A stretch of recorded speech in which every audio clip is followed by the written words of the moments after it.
Hey guys, welcome back to YouTube channel करो startup में आप सबका फिर से स्वागत है। मैं संकेत बारोट, एक स्टार्टअप कंसल्टेंट बिजनेस कोच। आज आप सबके लिए लेकर आए बहुत ही amazing and unique failure case study. आज हम बात करने वाले हैं यूएसए के one of the biggest online e commerce brand के बारे में, जिस ब्रांड की वैल्यूएशन मोर देन 2500 करोड़ थी और उस ब्रांड को बैंकरप्सी अनाउंस करनी पड़ी। जिस ब्रांड का नाम है नास्टी गेल, जिस कंपनी को शुरू किया था सोफिया एमोरूसो ने 21 साल के एज में। इसी ब्रांड पे मैंने डिटेल में केस स्टडी बनाई है और ये उस केस स्टडी का पार्ट 2 होने वाला है। हम आज बात करने वाले कि किस तरीके से 2500 करोड़ की ब्रांड एक फेलियर के अंदर कन्वर्ट हो गई। और पार्ट 1 के अंदर हमने ये डिस्कस किया कि किस तरीके से 21 साल की लड़की ने बहुत ही कम इन्वेस्टमेंट से 500-600 रुपए से एक बिजनेस की शुरुआत की और उस बिजनेस की वैल्यूएशन को 2500 करोड़ तक पहुंचाया एंड साथ साथ में उसके रेवेन्यू को $100 मिलियन तक पहुंचाया। तो ऐसी कौन सी 5 स्ट्रेटेजी है जिसकी वजह से आप अपने बिजनेस को ऑनलाइन ग्रो कर सकते हो एंड ऑनलाइन बहुत अच्छा खासा कमा सकते हो, उसके बारे में मैंने पार्ट 1 के अंदर डिटेल में बात किया। तो अगर आपने वो केस स्टडी नहीं देखी तो उसका लिंक आई बटन में भी मिल जाएगा एंड साथ साथ में डिस्क्रिप्शन में भी मिल जाएगा, जहां पे जाकर आप पार्ट 1 देख सकते हो एंड उसके बाद पार्ट 2 ये वाकर देख सकते हो। तो आज हम बात करने वाले कि ऐसे कौन से 4 रीजन है जिसकी वजह से 2500 करोड़ की ब्रांड एक फेलियर के अंदर कन्वर्ट हो गई एंड साथ साथ में ये भी डिस्कस करने वाले कि किस तरीके से इतने बड़े फेलियर के बाद सोफिया एमोरूसो ने बाउंस बैक किया एंड वापस एक मल्टी मिलियन डॉलर कंपनी खड़ी किया एंड वापस वो एक बहुत ही अच्छी पोजीशन पर आ गए। तो किस तरीके से फेलियर के बाद आप सक्सेसफुल बन सकते हो उसके बारे में भी बात करेंगे एंड किस तरीके से आप अपनी कंपनी को फेल होने से बचा सकते हो उसके बारे में डिस्कशन करने वाले हैं। तो अगर अभी तक आपने हमारे चैनल को सब्सक्राइब नहीं किया तो चैनल को सब्सक्राइब कर दो, क्योंकि इस चैनल पर हम daily business related startup related videos लेकर आते हैं जिसकी वजह से आपको अच्छी खासी हेल्प मिले अपने स्टार्टअप को एंड अपने बिजनेस को ग्रो करने में। तो चैनल को सब्सक्राइब कर देना, बेल आइकन को प्रेस कर देना एंड चलिए जानते हैं आज उस amazing and unique case study के बारे में।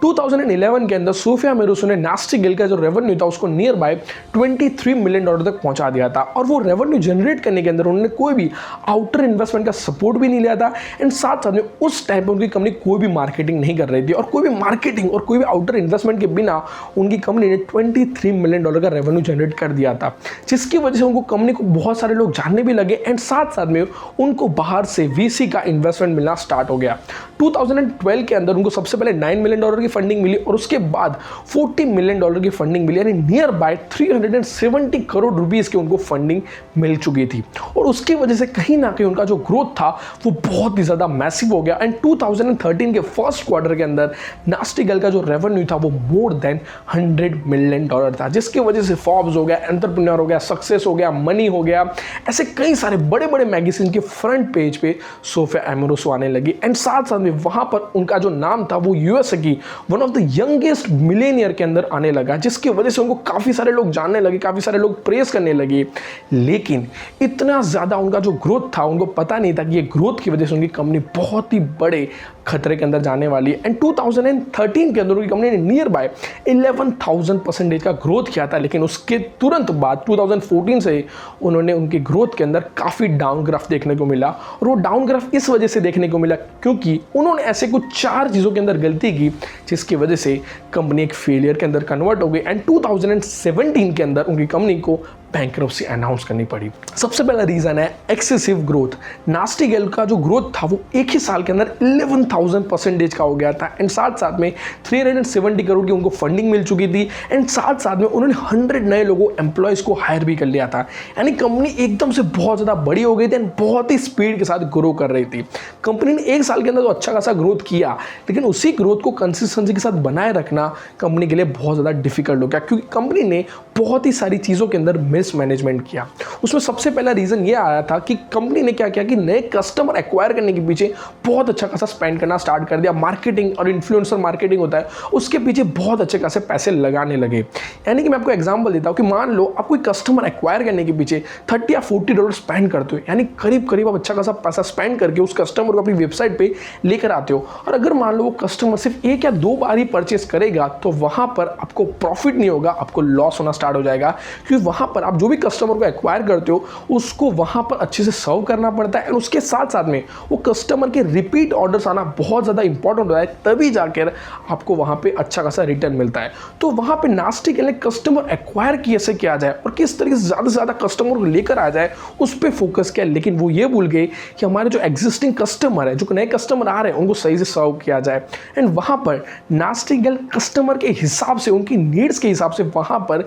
ट्रेंड्स लेकर नहीं आ रहा था, वो वही पुराने ट्रेंड्स पे चल रहे थे, एंड साथ साथ में उनके जो न्यू अराइवल्स आने चाहिए वो भी नहीं आ रहे थे। जबकि उनके जो कॉम्पिटिटर थे, जहाँ पे ज़ारा हो गया, वहाँ पे फॉरएवर 21 हो गया, एसोस हो गया, और ऐसे कई बड़े बड़े ब्रांड्स, उनकी खुद की फैक्ट्री होने की वजह से वो डेली कुछ ना कुछ नया लेकर आ रहे थे। उनके जो एग्जिस्टिंग कस्टमर है उनको बहुत ही सही से सर्व कर रहे थे, एंड कस्टमर के रिपीट ऑर्डर्स बढ़ा रहे थे। लेकिन वहाँ पर नास्टिक गिल्ड सिर्फ एक ही चीज़ पे फोकस कर रहा था कि किस तरीके से नए कस्टमर लेकर आ जाए, लेकिन जो कस्टमर आ रहे थे उनको सही तरीके से सर्व नहीं कर पा रहे थे, जिसकी वजह से उनका जो ग्रोथ था वो डाउनफॉल के अंदर कन्वर्ट होना स्टार्ट हो गया। साथ साथ में वो ग्रोथ करने के बीच इतना ज़्यादा लग चुके थे कि उन्होंने अपनी जो इंटरनल जो टीम होती है उसको सही से मैनेज करना नहीं समझा। या वहाँ पर एक सर्वे हुआ था ग्लासडोर का, जहाँ पर उन्होंने एम्प्लॉयज़ जितने भी होते हैं वो सारे एम्प्लॉयज़ ने नास्टिक गिल्ड के वर्क कल्चर को 5 आउट ऑफ 2.7 ही रेट दिया था। यानी कि उनके जितने भी एम्प्लॉयज़ थे वो वहाँ के वर्क कल्चर को टॉक्सिक कहते थे कि भाई यहाँ पर काम करने का मज़ा नहीं आ रहा, यहाँ पर एक सिर्फ दौड़ लगी पड़ी है। एंड खुद सोफिया अमोरुसो अपनी बुक के अंदर भी ये लिखती है कि जब वो उनका ये फेस चल रहा था तो उनके दिमाग में एक बहुत ही बुरा एटीट्यूड था कि जितनी स्पीड से मैं काम करूँ, जितना ज़्यादा मैं काम करूँ, वैसा ही हर एम्प्लॉय काम करना चाहिए, जिसकी वजह से वो सही तरीके से अपने एम्प्लॉय को मैनेज नहीं कर पाए, जिसकी वजह से उन पर कई सारे लॉ सूट भी फाइल हुए। जहाँ पर एक बहुत ही बड़ा लॉ सूट फाइल हुआ था, जहाँ पर उन्होंने एक मैटरनिटी लीव लेने वाली लेडी को फायर कर दिया था, जिसकी वजह से उनकी कंपनी काफ़ी सारी दिक्कतों में आ चुकी थी। साथ साथ वो इतने ज़्यादा ग्रोथ के पीछे हो चुके थे, जिसकी वजह से कई सारे डिज़ाइनर्स हैं उन पर कॉपी राइट के भी कई सारे लॉ सूट फाइल किए थे, जिसकी वजह से भी वहाँ पर नास्टिक गिल्ड को काफ़ी सारी दिक्कतों को फेस करना पड़ा। यानी नास्टिक गिल्ड के पास जब ज़्यादा इन्वेस्टमेंट आ गया, ज़्यादा ग्रोथ रेट आ गया, तो वो ग्रोथ रेट को सही तरीके से मैनेज नहीं कर पाए, एंड उसके बाद सही से अपनी इंटरनल टीम को भी मैनेज नहीं कर पाए, जिसकी वजह से उनका जो ग्रोथ है वो डाउनफॉल के अंदर कन्वर्ट होने लगा। एंड 2014 के अंदर उनका जो रेवेन्यू था वो $85 मिलियन हो गया। 2015 के अंदर उनका रेवेन्यू $77 मिलियन हो गया,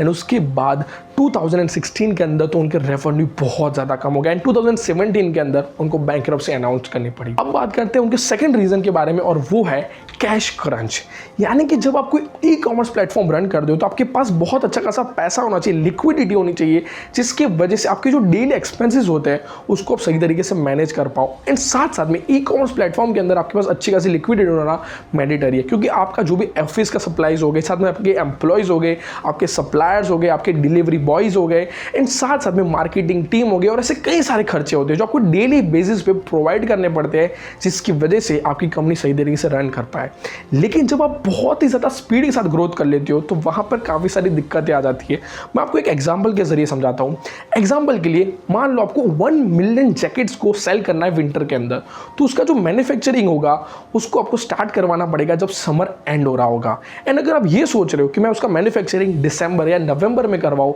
तो आपके लिए वो बहुत ज़्यादा डिफिकल्ट हो जाएगा, क्योंकि अगर आप सिर्फ 1 या 2 महीने पहले मैन्युफैक्चर करवाना चाहते हो 1 मिलियन जैकेट्स को, तो उसके लिए आपके पास बहुत ही बड़ा मैनेजमेंट सिस्टम होना चाहिए, बहुत ही बड़ी बड़ी फैक्ट्रीज होनी चाहिए, तभी जाकर आप इतने बड़े लेवल पे प्रोड्यूस कर पाओगे। एंड एग्जांपल के लिए मान लो आप 1-2 महीने के अंदर प्रोड्यूस कर भी लेते हो तो वहाँ पर आपकी जो परचेस जो टिकट साइज होनी चाहिए कस्टमर की वो भी बहुत ही ज़्यादा होनी चाहिए, जो वहाँ पर अगर मान लो वो चीज़ें नहीं होती तो आपकी कंपनी के अंदर बहुत ज़्यादा दिक्कतें आ जाती है। एग्जाम्पल के लिए मान लो आप हर महीने 5 लाख जैकेट्स बना रहे हो, लेकिन एक महीना ऐसा आता है जहाँ पर सिर्फ आपके 2 लाख जैकेट ही सेल होते हैं, एंड वो 3 लाख जैकेट आपके सेल नहीं होते, तो वहाँ पर वो 3 लाख जैकेट को रखना पड़ता है, उनकी देखभाल करनी पड़ती है। साथ साथ में वहाँ पे जितने भी वर्कर्स होते हैं, जितने आपके फैक्ट्रीज के जो भी मशीन्स होते हैं, जो भी रेंट्स आ रहा है, उन सबको आपको 5 लाख जैकेट के मैन्युफैक्चरिंग के हिसाब से पे करना पड़ेगा। साथ साथ में मेंटेनेंस चार्जेस होंगे, जो भी चीज़ें होगी उसके हिसाब से पे करना पड़ेगा। एंड साथ में फैशन इंडस्ट्री के अंदर ट्रेंड्स डे बाय डे हर घंटे के अंदर चेंज होते हैं, तो अगर आपके पास स्टॉक ज़्यादा टाइम तक रह गया तो स्टॉक की बहुत ही ज़्यादा वैल्यू नहीं रहेगी, वो स्टॉक डेड भी हो जाएगा, एंड साथ साथ आपको नया स्टॉक वापस लाना पड़ेगा, जिसकी वजह से आपको वापस एक लिक्विडिटी की ज़रूरत पड़ेगी जब तक वो पैसा आपका बाहर नहीं निकलता और जब तक वो डेड स्टॉक आपके सेल नहीं हो जाता। नास्टिक गिल्ड जिस स्पीड के साथ ग्रोथ कर रहा था उस स्पीड के साथ वहाँ पर उनको जो लिक्विडिटी की नीड होनी चाहिए, जो पैसे लिक्विडिटी के लिए चाहिए, वो उनके पास नहीं थे, जिसकी वजह से उनका जो डेप्ट था वो बहुत ही बड़े बड़े सप्लायर्स का तो रहने लगा, जहाँ पर कई सारी कंपनीज ने ये भी क्लेम किया था कि उनके काफ़ी सारे पैसे, कोई कंपनी के $5 लाख, कॉन्टेंट कैंडी जैसी कंपनी के $2 लाख और ऐसे कई सारे पैसे उनके मार्केट के अंदर पेंडिंग थे। नियर बाय $1.4 मिलियन उनके मार्केट के अंदर पेंडिंग थे। तीसरा रीजन है अननेसेसरी एक्सपेंसेस। जब आपकी कंपनी का रेवेन्यू मोर देन 100 मिलियन हो जाता है, जब आपकी कंपनी को नियर बाय 370 करोड़ की फंडिंग मिलती है, तो उस टाइम पे उस पैसों को सही तरीके से इन्वेस्ट करना एंड साथ साथ में उस जहां पर भी आप इन्वेस्टमेंट कर रहे हो, उस इन्वेस्टमेंट के जरिए आपका रिटर्न ऑन इन्वेस्टमेंट सही आना, उसका प्लानिंग करना बहुत ज़्यादा इंपॉर्टेंट होता है। लेकिन वहां पर नास्टी गेल ने सही तरीके से इस चीज़ों को प्लान आउट नहीं किया एंड बहुत ही ज़्यादा अननेसेसरी एक्सपेंसेस किए। एग्जाम्पल के लिए 2013 के अंदर उन्होंने लॉस एंजलिस के अंदर एक पूरा नया हेडक्वार्टर को डेवलप किया और वो हेडक्वार्टर की जो साइज थी वो नियर बाय 50,300 स्क्वायर फीट थी। साथ साथ उन्होंने एक पूरा नया फुलफिलमेंट सेंटर ओपन किया जिसकी भी size more than 5 lakh square feet थी, यानी बहुत ही अच्छा खासा पैसा उन्होंने ये दो चीज़ों के पीछे लगाया। साथ साथ में वहाँ पर उन्होंने एकदम से 100 एम्प्लॉयज़ को भी हायर कर लिया, साथ साथ में बहुत ही बड़े बड़े सेलिब्रिटी एम्प्लॉयज़ को भी हायर किया जिनका पीछे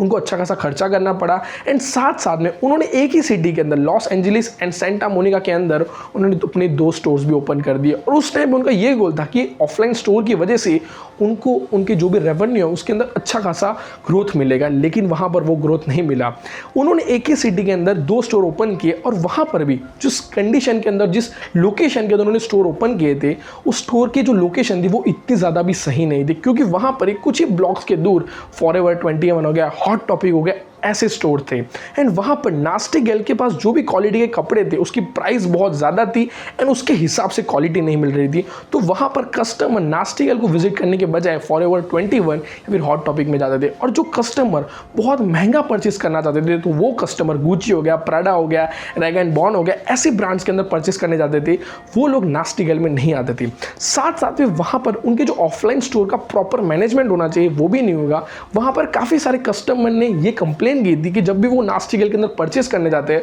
तो वहाँ पर उनके जो भी एम्प्लॉयज़ होते हैं, सेल्स एग्जीक्यूटिव होते हैं, वो सही तरीके से उनको अटेंड नहीं करते। काफ़ी बार सेल्स एग्जीक्यूटिव देखने को भी नहीं मिलते, 20-20, 30-30 मिनट तक उनको वेट करना पड़ता है। एंड वहाँ पर ज़्यादातर उनके जो भी कैशियर्स होते हैं उन लोगों ने काफ़ी सारे इंटरव्यू में बताया कि वहाँ पर कस्टमर नहीं आते थे, जिसकी वजह से पूरी जो एम्प्लॉय की टीम होती थी वो बैक रूम में ही बैठी रहती थी, जिसकी वजह से उनका जो ग्रोथ रेट बढ़ना चाहिए उनके ऑफलाइन स्टोर की वजह से वो नहीं बढ़ा। एंड 2014 के अंदर उनका जो रेवेन्यू था वो $85 मिलियन था और वो $85 मिलियन के अंदर सिर्फ उनके ऑफलाइन स्टोर ने 11% ही कॉन्ट्रीब्यूट किया और वो उनके इन्वेस्टर के लिए बहुत बड़ी दिक्कत थी, क्योंकि ये चीज़ इंडिकेट कर रही थी कि आप लोगों को ऑफलाइन लोग नहीं भी जान रहे एंड साथ साथ में ऑफलाइन ज़्यादा लोगों ने पसंद नहीं किया, क्योंकि आपका ऑनलाइन जो भी सेलिंग है वो इतना ज़्यादा है, लेकिन अगर ऑफलाइन सेलिंग के अंदर अगर सिर्फ 11% ही आपका ऑनलाइन सेलिंग के सामने ऑफलाइन सेलिंग कॉन्ट्रीब्यूट करता है तो वो बहुत ही बड़ी दिक्कत की बात होगी, क्योंकि उनका स्टोर पर स्टोर नियर बाय $450 का ही रेवेन्यू जनरेट हो रहा था, जिसकी वजह से उनको इन्वेस्टर को ये लगा कि इस ब्रांड को ऑफलाइन लोग कम जानते हैं और ऑनलाइन ही जानते हैं।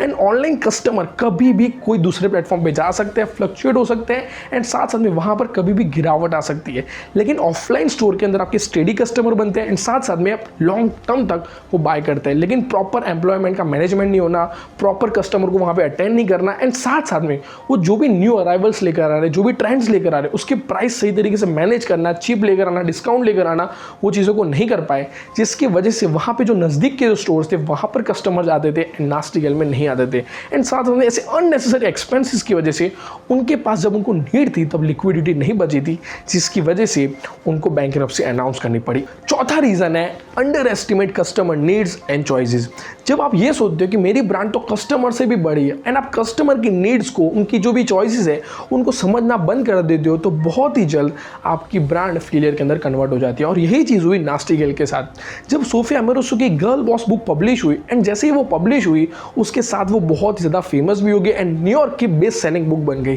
जिसकी वजह से वो सोफिया अमेरोसो का जो फेम था वो बहुत ही ज़्यादा स्पीड के साथ बढ़ने लगा एंड लोग उनको फॉलो करने लगे, लोग उनको एज ए इन्फ्लुएंसर मानने लगे। एंड उस टाइम पे नास्टी गिल के सबसे बड़े ब्रांड एम्बेसडर का नाम लूँ तो वो खुद उनकी फाउंडर सोफिया अमोरुसो थे। लेकिन वो अपने ही ब्रांड को सही तरीके से वहाँ पर मैनेज नहीं कर पाए एंड कस्टमर की नीड को समझ नहीं पाए। क्योंकि हुआ ये कि उस टाइम पे लोग सोफिया अमोरुसो से बनना चाहते थे, उनके जैसा दिखना चाहते थे, उनके जैसा ही सारी चीज़ें करना चाहते थे। और उस टाइम पे सारे टीवी शोज़ के अंदर, रियलिटी शोज़ के अंदर, सारे मैगजीन के अंदर सोफिया की जो ड्रेसिंग स्टाइल थी वो बहुत ज़्यादा यूनिक थी एंड साथ साथ वो बहुत ही अच्छे कपड़े पहनते थे। लेकिन उनके ड्रेसिंग्स के हिसाब से उनकी जो वेबसाइट थी वहाँ पर ऐसे कपड़े देखने को नहीं मिलते थे। उस टाइम पे नास्टी गर्ल पे ज़्यादातर स्किनी, टाइट एंड साथ में रिवेलिंग क्लोथ देखने को मिलते थे। और ऐसे कपड़े आप पार्टीज़ में पहन सकते हो, लेकिन मान लो आपको कोई फंक्शन में जाना है, फैमिली फंक्शन में जाना है, कोई अदर ओकेजन में जाना है, काम करने के लिए जाना है, मीटिंग्स अटेंड करनी है, तो वहाँ पर उस टाइप के आप कपड़े नहीं पहन सकते। तो उस टाइम पे लोगों की जो नीड थी वो मल्टी ओकेजन के हिसाब से मल्टीपर्पज़ कपड़े चाहते थे।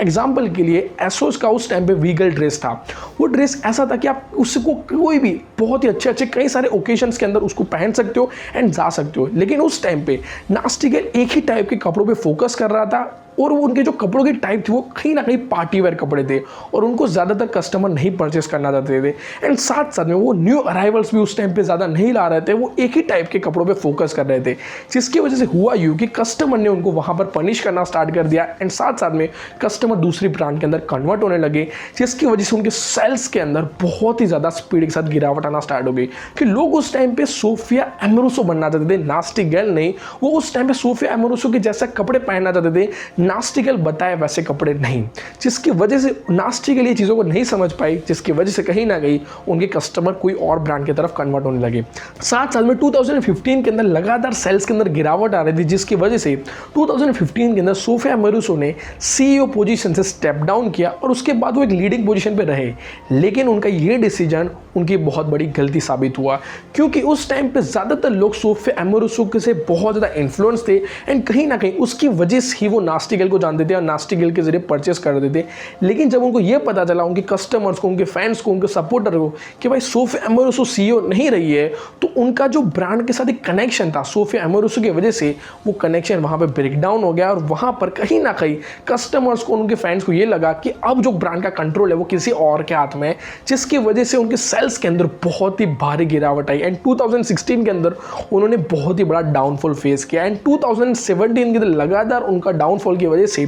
2017 के अंदर उनको बैंक्रप्सी अनाउंस करनी पड़ी। एंड उसके बाद boho.com ने 2017 के अंदर सोफिया अमोरुसो की ब्रांड नास्टी गर्ल को सिर्फ महज $20 मिलियन के अंदर एक्वायर कर दिया। आप सोच सकते हो कि जिस कंपनी की वैल्यूएशन फोर्ब्स ने $300 मिलियन यानी नियर बाय 2500 करोड़ बताई थी, और साथ में फोर्ब्स ने यह भी प्रिडिक्ट किया था कि 2015 के अंदर इस ब्रांड का रेवेन्यू $100 मिलियन से $300 मिलियन हो जाएगा और इसकी वैल्यूएशन मोर देन 10,000 करोड़ हो जाएगी। लेकिन उसी ब्रांड को सिर्फ $20 मिलियन के अंदर बेच देना पड़ा। और इतने बड़े फेलियर के बाद भी सोफिया अमोरुसो ने हार नहीं मानी एंड वापस से एक नई ब्रांड को क्रिएट करना स्टार्ट कर दिया एंड गर्ल बॉस मीडिया को सक्सेसफुली रन करना स्टार्ट किया। उस टाइम पे उनकी जो गर्ल बॉस बुक थी वो भी बहुत ज़्यादा लोग परचेस कर रहे थे। साथ साथ 2017 के अंदर उनका नेटफ्लिक्स पे सोफिया अमोरुसो का गर्ल बॉस शो भी पब्लिश हुआ था, जिसकी वजह से काफ़ी सारे लोग उनको जानने लगे थे। तो उस टाइम पर उनको राइट अपॉर्चुनिटी दी गई, जिसकी वजह से उन्होंने एक मीडिया कंपनी को स्टार्ट करना सही समझा।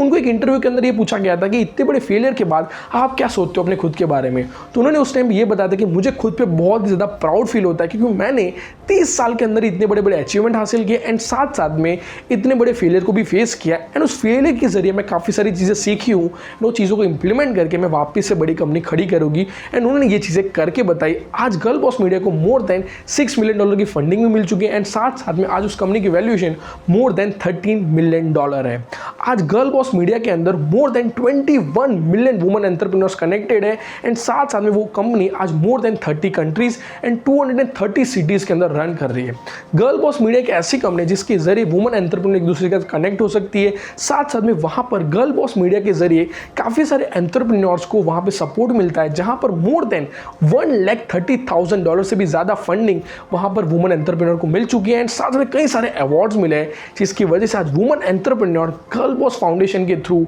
एंड गर्ल बॉस मीडिया के थ्रू सक्सेसफुली अपने बिजनेस को रन कर पा रही है। वहाँ पर सोफिया अमीरुसो ने ब्लॉग्स हो गया, पॉडकास्ट हो गया, न्यूज़लेटर हो गया, रेडियो हो गया और ऐसी कई सारी चीज़ों को लेकर एक मीडिया कंपनी की शुरुआत की और उसको सक्सेसफुली रन किया। और अभी ये खबर आ रही है कि उस कंपनी को अटेंशन कैपिटल ने एक्वायर कर लिया एंड बहुत ही सक्सेसफुली सोफिया अमीरुसो ने दूसरी ब्रांड भी खड़ी की एंड साथ साथ में आज वो अपने खुद के पर्सनल ब्रांडिंग के थ्रू न्यूज़लेटर पब्लिश कर रही है एंड बहुत ही सक्सेसफुली अपने बिजनेस को रन कर रही है। आज उनकी जो नेटवर्थ है वो नियर बाय $5 मिलियन है। उन्होंने जीरो से स्टार्ट किया, वापस जीरो पर आए एंड वापस जीरो से वो हीरो बने एंड वापस $1 मिलियन तक पहुंच गए। तो इस स्टोरी से काफ़ी सारी चीज़ें हमको सीखने को मिलती है कि हम फेलियर के बाद भी हार माने बिना हमको खड़ा होना चाहिए एंड वापस से नई ब्रांड खड़ी करनी चाहिए। तो अगर वीडियो अच्छा लगा है तो वीडियो को लाइक कर देना, चैनल को हमारी सब्सक्राइब कर देना, जितने ज़्यादा लोग इस वीडियो को शेयर कर पाओ शेयर करना ताकि और भी लोग इस स्टोरी के जरिए इंस्पायर हो सके एंड साथ साथ में अपनी कंपनी को फेल होने से बचा सके। एंड साथ साथ में अगर अभी तक आपने हमारी एप्लीकेशन को डाउनलोड नहीं किया तो आज ही प्ले स्टोर पर जाओ, एप्लीकेशन को डाउनलोड करो, जिसके जरिए आप अपने स्टार्टअप को एंड अपने बिजनेस को ग्रो कर पाओगे। मिलते हैं हमारे नेक्स्ट वीडियो के अंदर, तब तक के लिए stay tune, stay well, channel को सब्सक्राइब कर देना एंड बेल आइकन को भी प्रेस कर देना, जिसकी वजह से आने वाली सारी वीडियो के आपको नोटिफिकेशन मिल जाएंगे।